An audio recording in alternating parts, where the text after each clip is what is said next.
Welcome to Exhibition, an Xbox podcast, episode number 45. My name is Samuel Adams, and this is a weekly show dedicated entirely to the world of Xbox, bringing you everything you need to know to keep yourself in the loop.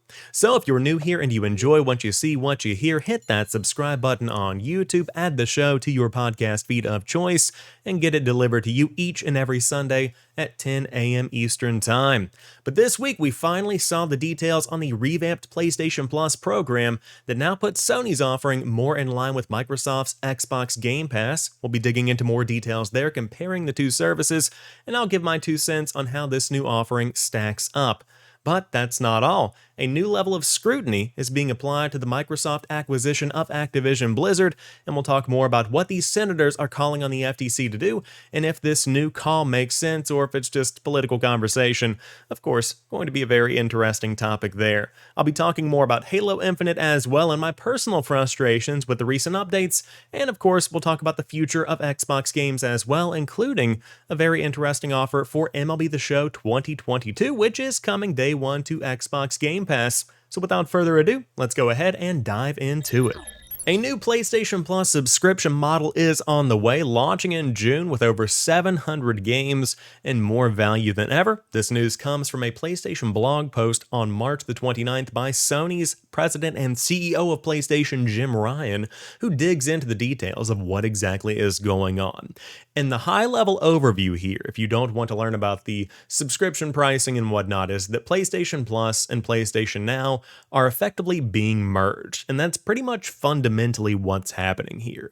And as you dig into the tiers, I think that starts to become a little bit more apparent. But basically, the blog post starts off with a bit of an overview of how PlayStation Plus and PlayStation Now came to be. PlayStation Now will no longer be offered after this PlayStation Plus revamp happens in June, but current PlayStation Now subscribers will be upgraded to a tier of PlayStation Plus without any additional charge at the time of the launch. So it sounds like the old PlayStation Now model is going to be phasing out, and those prices will go up eventually. But let's get into the nitty-gritty of it. What exactly is being offered here from Sony to compete with Xbox Game Pass? Because ultimately that's why this new revamp is happening. And the reality is that it's pretty much in line with what we've been seeing over the course of the past few months. We saw some rumors, some leaks. I made a YouTube short about this. They got some pretty good traction, a few thousand views. But effectively, there are 3 new tiers: PlayStation Plus Essential, PlayStation Plus Extra, and PlayStation Plus Premium. Now, as a note, PlayStation Plus Premium will not be offered in some territories where cloud streaming is not available. That will be replaced with a cheaper option known as PlayStation Plus Deluxe. We'll talk about that more in a moment. But to break it down from the lowest cost to the highest cost, everything starts with PlayStation Plus Essential, which is the exact offering that we have today. You get 2 monthly downloadable games, exclusive discounts, cloud storage for saved games, and online multiplayer access. This is $10 per month, $60 per year. Again, nothing really is changing here. Then PlayStation Plus Extra provides all of those benefits that we just went through, but on top of that, it adds a catalog of up to 400 of the most enjoyable PS4 and PS5 games, including blockbuster hits from PlayStation Studios catalog and third-party partners. Games in the Extra tier are downloadable for play, and this comes out to $14.99 per month or $100 per year. Then there is PlayStation Plus Premium, which provide all of the benefits from the Essential and Extra tiers, but adds up to 340 additional games, including PS3 games available via cloud streaming, a catalog of beloved classic games available in both streaming and download options from the original PlayStation, PS2, and PSP generations, and it also offers cloud streaming access for original PlayStation, PS2, PSP, and PS4 games offered in the Extra and Premium tiers in markets where PlayStation Now is currently available. Customers can stream games using PS4 and PS5 consoles and PC, and on top of that, there will be time-limited game trials also offered in this tier, so customers can try select games before they buy. Now, digging into those markets that do not have access to cloud streaming or PlayStation Now currently, for markets without those services, PlayStation Plus Deluxe will be offered at a lower price compared to Premium and includes a catalog of beloved classic games from the original PlayStation, PS2, and PSP generations to download and play, along with time-limited game trials. The cost of the premium tier is $17.99 per month or $120 per year. Now, there are more details, but unfortunately, as many people pointed out, there are no definitive details as to what games are actually going to be included here, which I find to be kind of strange. Of course, they mention a couple down at the bottom like Returnal, Spider-Man Miles Morales, Spider-Man God of War, Death Stranding, Mortal Kombat 11, but outside of those, not too many details here. So personally, I'm looking forward to seeing more on the actual games that are going to be included in this service. Now, we have a couple of big points to bring out here, but one comes from a GamesIndustry.biz article where Jim Ryan said that our games could suffer if they went straight into PlayStation Plus, of course referring to PlayStation Studios games hitting the service on day one in the same way that Microsoft Studios games currently do, which for many people is a big benefit of having the subscription itself. I mean, thinking back to Game Pass in late 2021, Forza Horizon 5 and Halo Infinite dropping in that subscription were very big deals, and you also see some day one third-party releases as well, like Back 4 Blood, that would not have done as well as it did had it not gone, I should say, to the Game Pass subscription. But what's interesting here is Jim Ryan's phrasing, because he says, quote, "We feel like we are in a good virtuous cycle with the studios, where the investment delivers success, which enables yet more investment, which delivers yet more success. We like that cycle, and we think our gamers like that cycle." He continues, "In terms of putting our own games into this service, or any of our services upon their release, as you well know, this is not a road that we've gone down in the past, and it's not a road that we're going to go down with this new service. We feel if we were to do that with the games that we make at PlayStation Studios, that virtuous cycle will be broken. The level of investment that we need to make in our studios would not be possible, and we think the knock-on effect on the quality of the games that we make would not be something that gamers want." End quote. So what's interesting here is the term virtuous cycle, and I think this is a little bit self-congratulatory here, where you're developing games and they're great games, but calling it a virtuous cycle, I think it's more in line with something that you have found a cycle that works well for you. And I think that a lot of people forget that Xbox and PlayStation are fundamentally different companies with different revenue streams, where PlayStation is the primary income driver for Sony as a brand.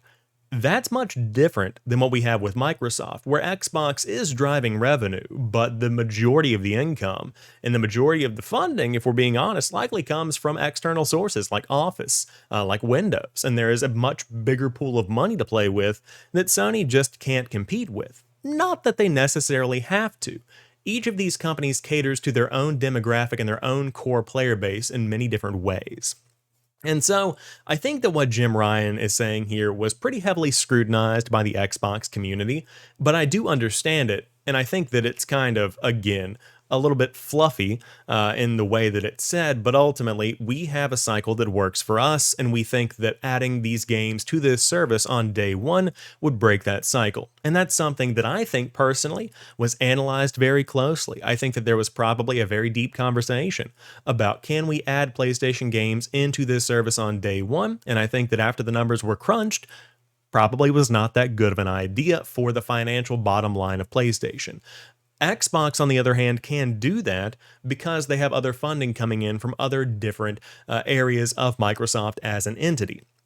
Now, I also want to say something that I think that many other Xbox creators might be a little bit hesitant to point out, and that is that to date, games like Gears 5 have hit a new level of quality for Xbox. It is true. There are some phenomenal Xbox games out there.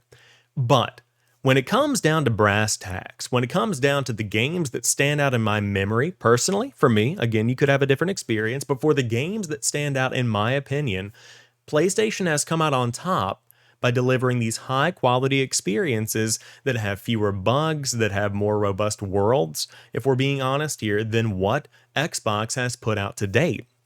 Now, I think that games like Avowed could change that. I think that these big investments that Xbox is making in their Microsoft Studios teams are certainly going to be game changers. I think we saw that in a similar way with Psychonauts 2, but again, even a game like that can't be compared with God of War. I think that Hellblade Senua's Sacrifice is going to be something that potentially puts it on that same level, but Xbox and Microsoft as a whole still have a lot of work left to be done. PlayStation knows what they're doing. They make good games. I have yet to play a game as good as The Last of Us Part 2. That game is phenomenal.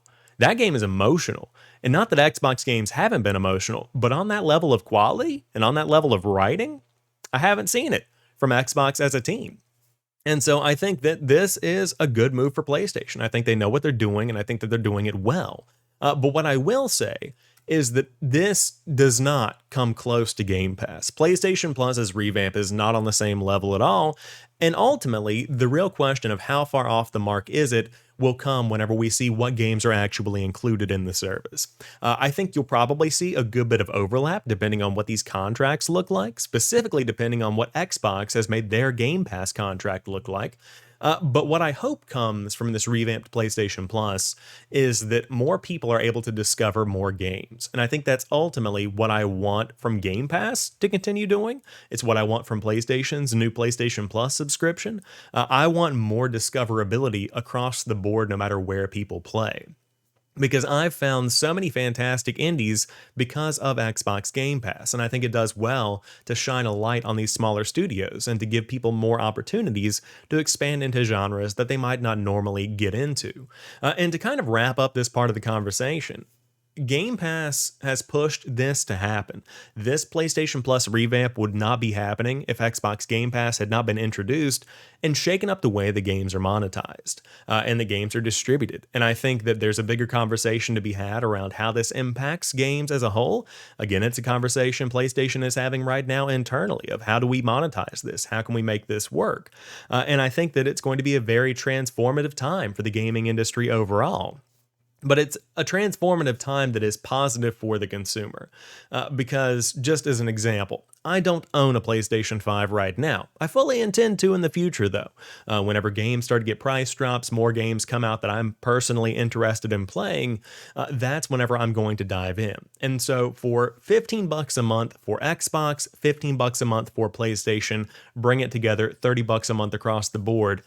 With these two subscription services, I'll have access to a wide variety of games to play on both of these consoles, in both of these ecosystems that are representative of the best of what both of these companies have to offer. That's cheaper than half of the cost of one full-priced Sony title today. That's a deal. That's good. That's good for me as a player. That's good for more players who don't even have the funds to buy games at full price, even one per month. I think that being able to have access to so many games is going to be phenomenal, and that's something that I think should be celebrated because Xbox pushed that forward. Again, I can't say that enough. Xbox made this happen. But with all of that being said, I think PlayStation Plus would be much better if it included the games on day one just from a wish list perspective. That's something that I think would be awesome. And again, I need to see this library to understand how good the offer actually is. But again, I don't think this puts it in line with Game Pass. I think it puts it closer to that line, and it certainly is better than the PlayStation Plus offering that we've had to date. Now, when you compare PlayStation Plus as it exists right now before this revamp, it blows Xbox Live Gold out of the water because that's what it had been competing with. And so my big question is, how does PlayStation change this service over time? How does it have an evolution where we see new games introduced? What's the cycle like? I'm looking forward to learning more about that and what it could potentially mean for PlayStation in the future, because we've seen Game Pass revolutionize Xbox. PlayStation Plus's revamp could very well do that for PlayStation, and really only time will tell. But ultimately, will we get a new virtuous cycle? I suppose we'll have to wait and see. Speaking of Xbox Game Pass, Microsoft is moving ahead with an Xbox Game Pass family plan, according to a new report from Windows Central's Jez Corden, who writes, "I'd heard about Microsoft's desire to create a family plan quite a while ago at this point, although there were details to work out about how royalties might be distributed and how licenses from third-party publishers would be compensated for users who weren't attached to the main plan. According to trusted sources familiar with Microsoft's efforts, we can now confirm that Xbox is moving ahead with an Xbox Game Pass family plan, which could be set to launch sometime this year.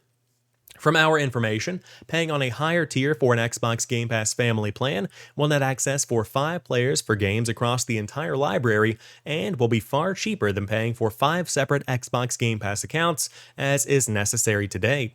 Utilizing Microsoft's family account system already in use for Office 365, players within the same country will be able to play together using a single Xbox Game Pass subscription managed by a central account holder in much the same way as Netflix. Some details remain unclear for now, though. For example, will there be separate family plans for PC Game Pass and Xbox Game Pass console, or will it be exclusive to Xbox Game Pass Ultimate? And the exact pricing is also unknown as of writing, because it will be reportedly be far cheaper than having to pay for several separate accounts as required today. So again, more details to come, more official announcements to come, but the fact that this is coming is incredibly important because of the way that, again, Xbox is changing the game when it comes to how people access games. And I think it's also worth considering that more and more adults are continuing to play games in their spare time. And more adults are having kids, getting older, families are growing, and so when these kids get to a certain age, you start to want them to play games, or they start to have interest in playing games. And you see Xbox answering that by including kids' games within Xbox Game Pass as a subscription. A couple of Transformers games, some Ryan's World games, I think, dropped a couple of weeks ago, something like that. But these games geared towards younger players are being included in the subscription. And so this would be fantastic in my mind for a dad who comes home, plays Halo, plays Forza, plays all of the traditional games that people normally play. And then there is an 8-year-old that wants to play games, and there is a 12-year-old that wants to play games as well. And so these people can all play their own games, and the algorithm knows what they like, and they have their own curated libraries, but it's all under one subscription for the family. That's something that I think is amazing. That's something that I think provides an incredible amount of value if it makes sense. And even for me, depending on the price, my girlfriend plays tons of games on Xbox as well. I'll bring the Series S over. She'll play Octopath Traveler. I have no interest in that, but unfortunately, we can't play at the same time on a Game Pass account, so I couldn't play Halo while she plays Octopath Traveler. So being able to have 2 subscriptions merged into one would be good depending on the price. Personally, my guesstimate here, and again, I'm basing this on nothing, is $25. I feel like $25 a month feels right.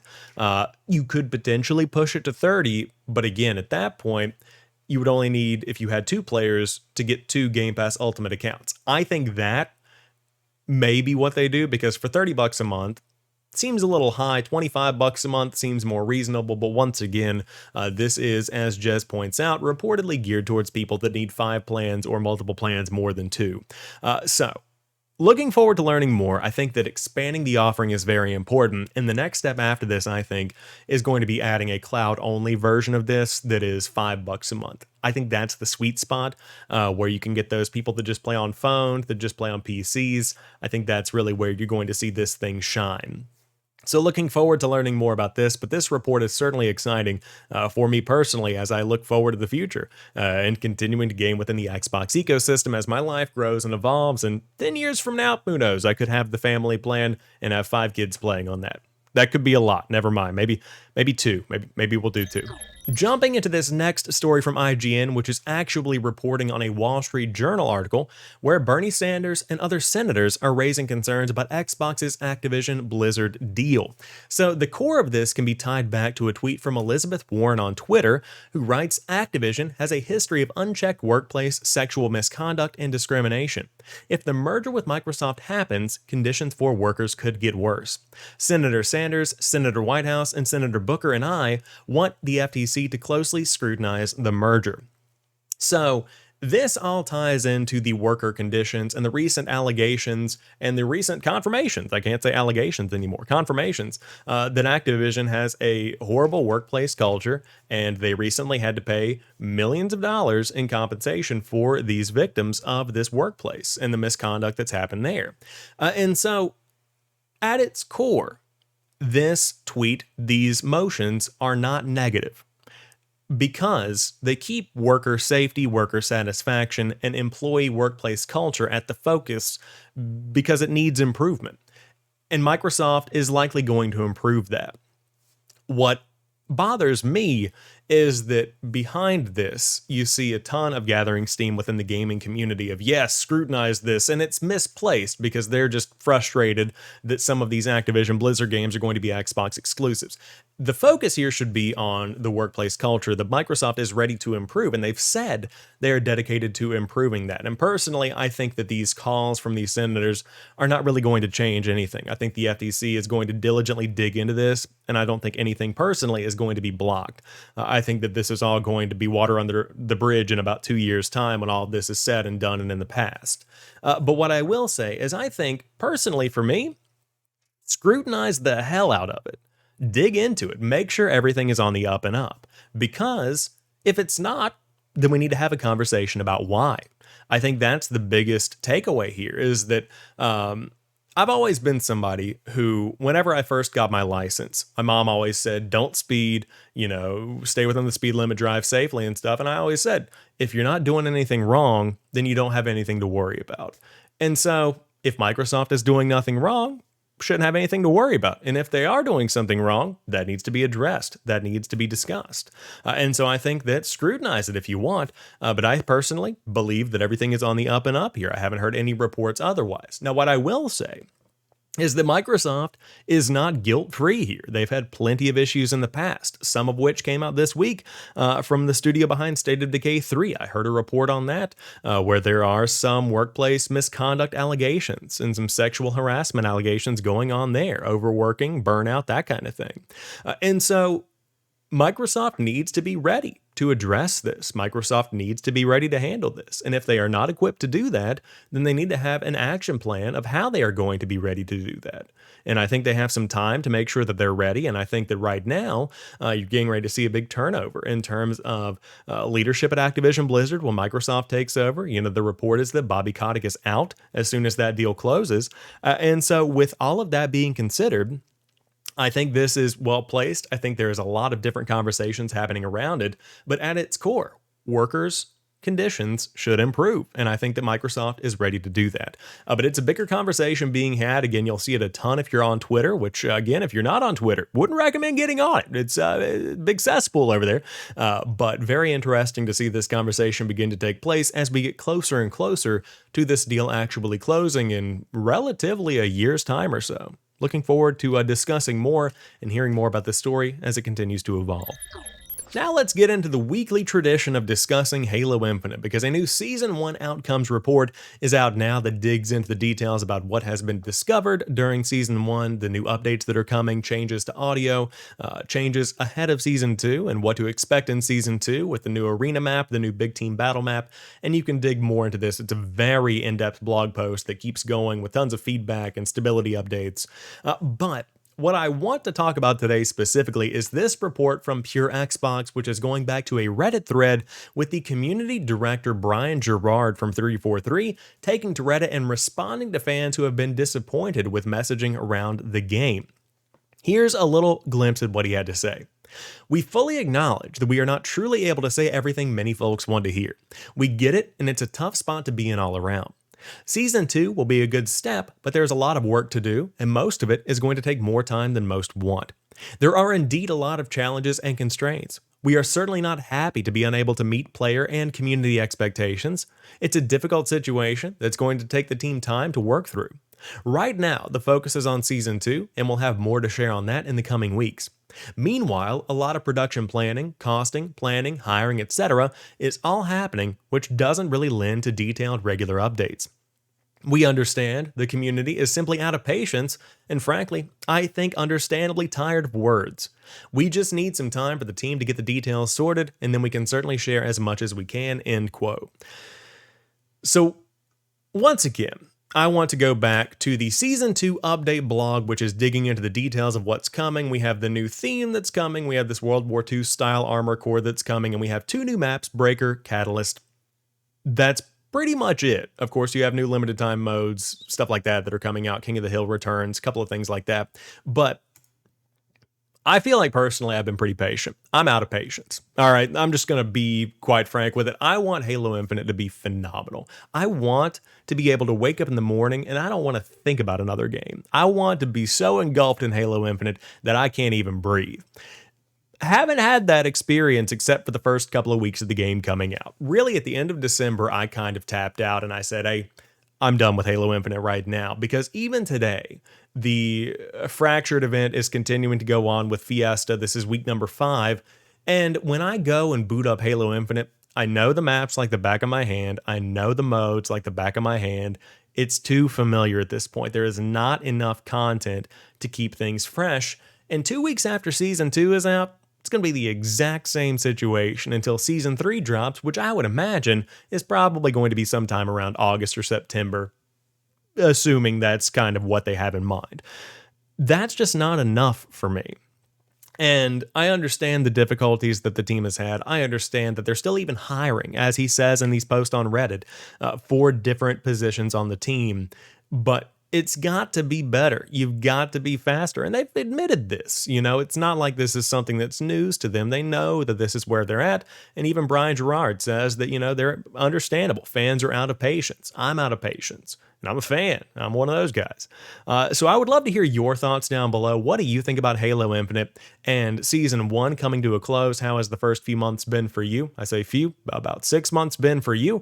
On top of that, what do you think about Season 2, and is this enough content? I know we've discussed it a bit in the past, but I would love to hear your thoughts now that we're kind of getting closer and there is no additional information right now.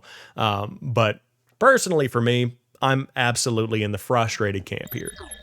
For fans of America's favorite pastime, no, I'm not talking about Fortnite, I'm talking about baseball, you now have an opportunity to play MLB The Show 22 early with the Early Access Bundle. Now, I'm talking about this not as a promotional piece, but I'm talking about it because this is kind of an evolution of what we saw last year with Forza Horizon 5. So let's get into it. MLB The Show fans, we are less than a week away from MLB The Show 22's launch and MLB The Show's return with Xbox Game Pass. This year, though, we are trying something new. We're offering a new bundle for Xbox Game Pass members who want to play during the early access period, previously only available to the MVP and Digital Deluxe Edition players. Introducing the MLB The Show 22 Xbox Game Pass Early Access Bundle. Play 4 days early with the Early Access Bundle. If you want to get in on the action, it's $49.99, but on top of that, with the Xbox Game Pass Early Access Bundle, in addition to playing 4 days early, players will receive 2 Gold Choice packs, 10 The Show packs, 1 Ball Player pack, double daily rewards, and 10,000 stubs. If you pre-order the Early Access Bundle, you will receive 1 more Gold Choice pack.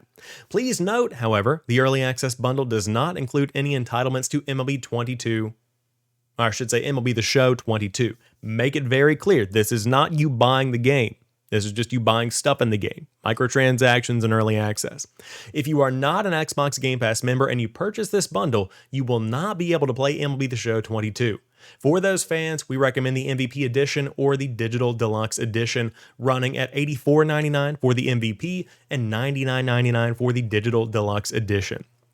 So, once again, this is a new option for players, and if you do not care about playing early, you just log in, download the game with Game Pass as you traditionally would. But this made me think about the Forza Horizon situation, and it's a bit different because that was a different edition of the game that gave you early access to the game through a discounted version of the deluxe edition of Forza Horizon 5. But with the early access bundle here, I think this is something that you'll be seeing more of as Game Pass continues to bring in more revenue and bring in more subscribers. Because for $50, hardcore MLB The Show fans are going to enjoy the experience. And they are going to want access to these microtransactions. They're going to want access to the game early. And this saves roughly about $30. A little over $30 actually when you look at the MVP edition, and it saves roughly $50 when you look at the Digital Deluxe Edition. And so this is something that is incredibly affordable. Now, a lot of people will say, Sam, I want to own the game. You absolutely can. You can buy it, you can do your thing. But I would argue that for the most part, after that first year, you don't really want to play last year's game. You want to play this year's game. It's the same thing with Madden, NBA, all of those games. FIFA, you want to play the newest stuff with the newest roster updates, all of that. And so you see MLB The Show 21 leaving Game Pass about the same time that MLB The Show 22 comes out on Game Pass. And I think that this is ultimately saving players $10 a year by giving them access to the game through Game Pass, but on top of that, also giving them all of this good stuff. Now, of course, if you just bought MLB The Show, you are going to be paying more yearly for Game Pass, but if you don't just play the show, then Game Pass gives you access to this game, and for $50 that you would have spent anyway, you save $10 by getting access to a ton of other stuff within the game. So really, I know that was a bit confusing, but it's a better deal if you play MLB The Show on a regular basis and you enjoy that ecosystem and you love that franchise. You can get more bang for your buck through this Game Pass Early Access bundle. Now, with all of that being considered, if you are a novice player, you probably don't want this. I personally don't want this at all, but I'm not going to buy it, but I'll probably still download the show. So it's nice to give players choice, and it's nice to give those very hardcore baseball fans the opportunity to go all in and get a couple of extra bells and whistles for $50 if they do so choose. So I expect to see more of this kind of thing. And I hope that this does well because I would love to see Madden come to Game Pass on day one. And I know that EA Play and EA have different situations around that specific game, but hopefully the show inspires others to look to Game Pass and say, hey, I would love to put my game on here. Let's do a Madden $50 bundle deluxe thing that gives you access to a whole bunch of cards and stuff while also giving the base game to players and boosting those player numbers up.